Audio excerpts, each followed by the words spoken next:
Hello, Fiber Family. Happy May. Today we are going to be learning the Tunisian Crochet shell stitch. And much like any fiber art, we are going to begin with our yarn. You will take the end of it and flip it over itself so that it creates an X, like so. Hold the middle of that X right where it crosses over so that the loop on the side of it stays in place. Take your index and thumb, and behind that loop you will put your fingers through that, pinch your working yarn that is connected to your big ball of yarn, and pull it through. And that is your slip knot. Today, much like usual, we are going to be using a 10mm Tunisian crochet hook, and that's just so that the stitches are easier to use, or see rather. Yep, just so that they're easier to see. And for this stitch, there is a number outlier where you have to work in multiples of 5 plus 2. So usually we work 10 stitches, which is a multiple of 5. 5 plus 5 is 10. And then we're going to add 2 more stitches to that, which will get us to 12 stitches. So in order to get those, we do have to start with our chain, our foundation chain, and we are going to do 12 chains. And to do that, we are going to take our yarn and our hook. Now we are going to grab the working yarn that is attached to your big ball of yarn, grab it with the crook of your hook, and pull it through that loop of the slip knot. And that is your first chain. We're going to do that again. We're going to grab the working yarn with the crook of our hook and pull it through that loop we just made, and that would be our second chain. We're going to continue this until we have 12 chains.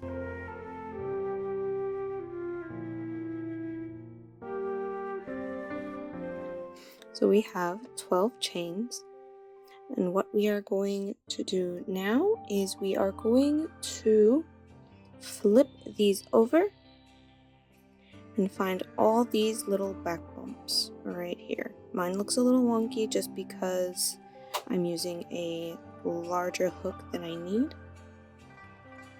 So it looks a little wonky, but you can still see these big bumps right in the back here. That is what we're going to be working into. We are going to start from the loop. So this right here that's connected to this loop that's currently on our hook, we're going to skip that little bump and we're going to go on to the next one.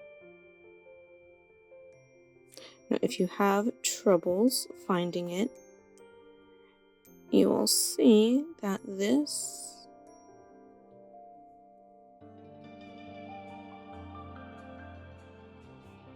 if I can show it accurately, mine twisted just a little bit. You will see this loop right here. And you can pull that apart. You're going to go to the top of that loop.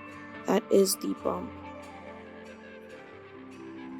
We're going to use the end of our hook, and you can tell by when you flip it over, you can see that this loop intertwines and connects, and it should be continuous all the way through.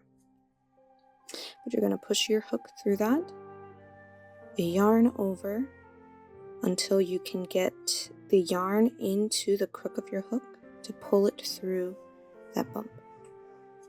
This one's a little easier to see. You can see how this loop goes in underneath this second one, and then it kind of goes up and over. That's the bump that we're going to work into. So you insert your hook, push through, yarn over, and pull.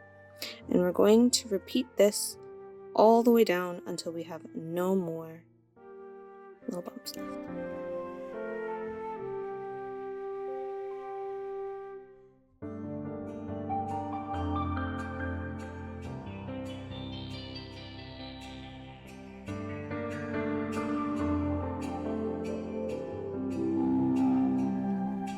So this is how it should look. This is actually the part where you should count all of the loops that are on your hook just to make sure that you have the number that you need. So we're trying to go for 12 stitches, so we should have 12 loops. We have 1, 2, 3, 4, 5, 6, 7, 8, 9, 10, 11, and 12. Perfect. You see right here at the bottom that these chains are all lined up like this. This is how it should look if you've done that correctly. It just looks prettier like this. Very neat in her. And so what we're going to do next is we are going to take our working yarn, grab it with the crook of our hook, and pull it through that first loop. We're going to do that again, where we're going to, with our hook, grab that yarn with the crook of our hook, like so, and pull it through 2 loops after that 1 loop. And we are going to continue to pull through 2 loops until we have only 1 loop left on our hook.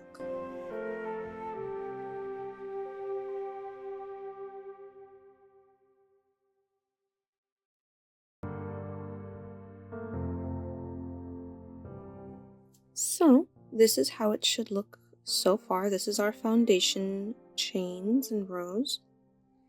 Most Tunisian crochet will start this way. So this is how it should look, with all these little loops coming out and this little chain kind of going up at the top.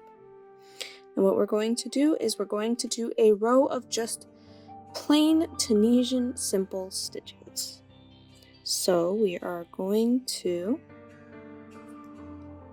skip this first loop. So this loop on our hook counts as our first stitch, which means this first loop that it's coming out of, we're gonna skip that because we're not increasing anything. We don't want it to start widening out. We don't want that. We want it straight up and down. If you want to increase, that is actually a way to increase it so that you can get more shape. But that is not what we're doing currently. So we're going to go on to the next loop right here. Right here you can see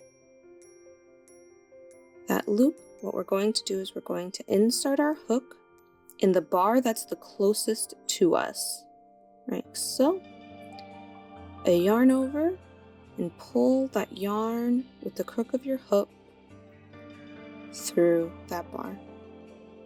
And we are going to do that all the way to the end of the row.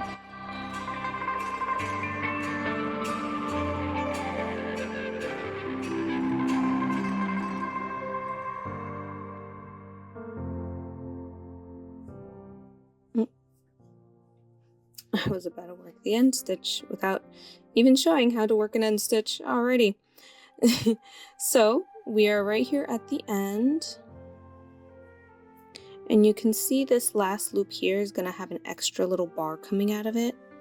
What we're going to do is we're going to insert in the middle of that, but so that the 2 bars on the outermost side stay on the outermost side, just like so. And then you'll yarn over and pull through. And this is how it should look so far. Now our back pass is going to look very different than how our usual back pass goes. Now, we're obviously going to start this one. This end stitch never changes. You're just going to grab that working yarn with your hook and pull through that 1 loop. However, right after that, you're going to chain 2. So the chains like we made earlier, you take your yarn and instead of pulling through the 2 loops, you only pull through 1 loop. That is 1 chain, but we want 2 chains, so we're going to do that again. Take the yarn with the crook of your hook, pull it through the loop again, and now you have 2 chains. Now, what we're going to do next is we're going to take our working yarn. We're going to now, instead of pulling through 2, we're going to pull through 6 loops. So that's 1 loop, 2 loops, 3 loops, 4 loops, and 5 loops, and 6 loops. Just like that. So you can see that shell pattern forming. Now we're going to chain 2.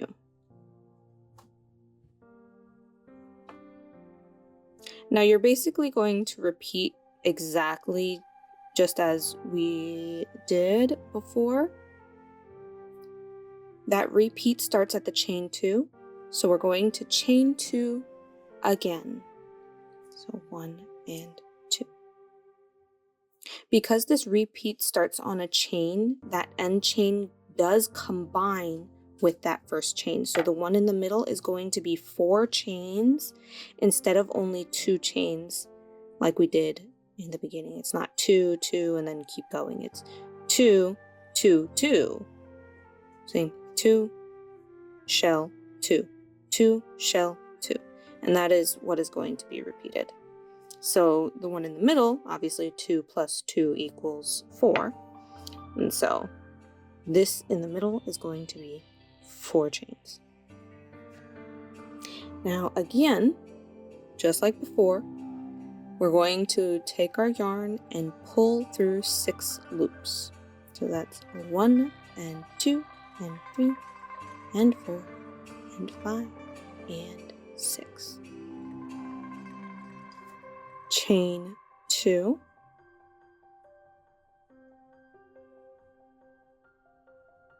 If I can, there we go.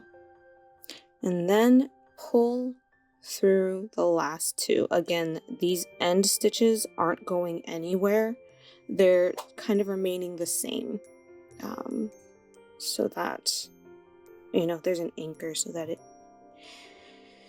can be a solid square piece versus, wobbling around everywhere and increasing and decreasing into something that you may not want it to be. So this is how it should look, like so. It's already really pretty. And we are going to repeat that. So for this here, obviously this loop counts as our first stitch, so we're skipping this one right here. Something that is different though is we are going to be working into the chains.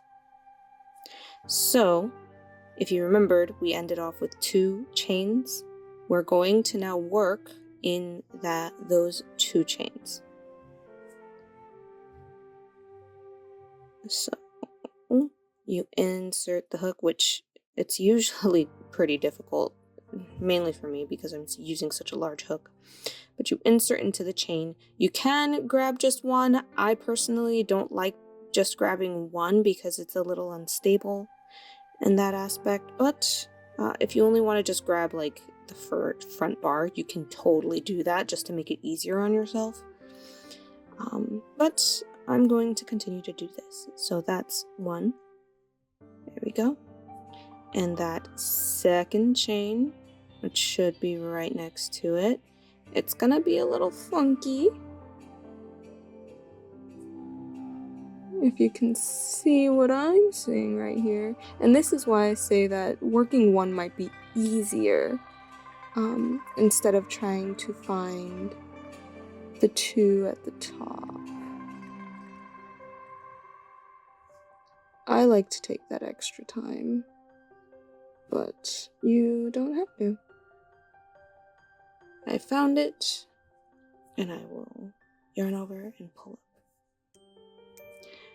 This right on top of the shell, we're also working into that as well.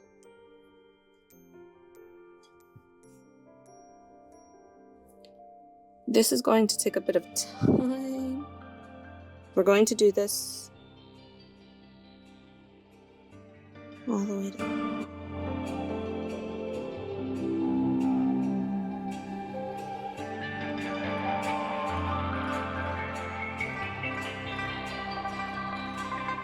Something that I'm finding right now that works a lot better than what I was doing before is if you find the bottom bumps, like so, you can kind of work into them similarly, like when we were working the foundation chains. Right there. And that becomes a little easier. You can see the little back bump right there. Like so. And work basically into those. It would obviously be easier with a smaller hook, but we're not doing that today.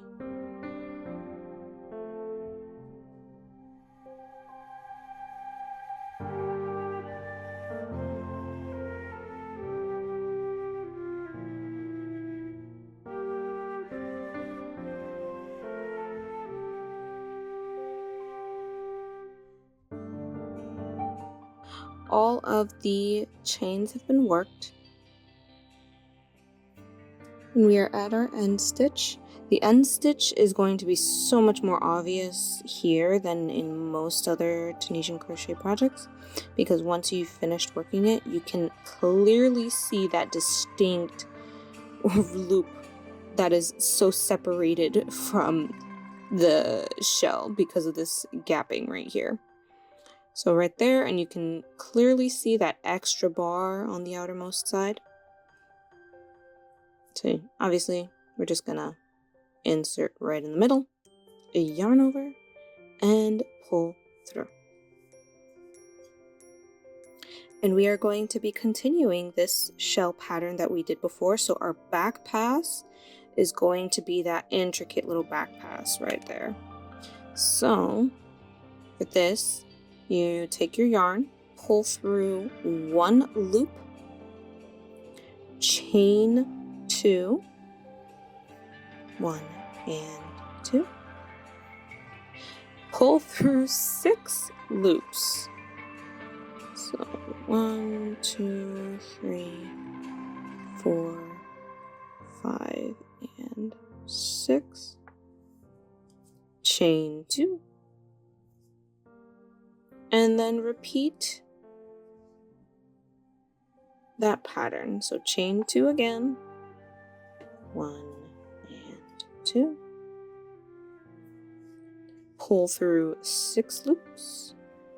That's 1, 2, 3, 4, 5 and 6, chain 2,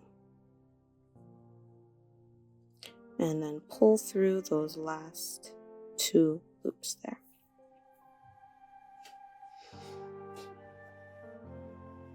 You can see how the pattern is forming already.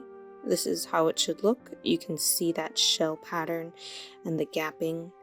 I am going to work more of these off camera because it's going to just repeat this over and over and over again.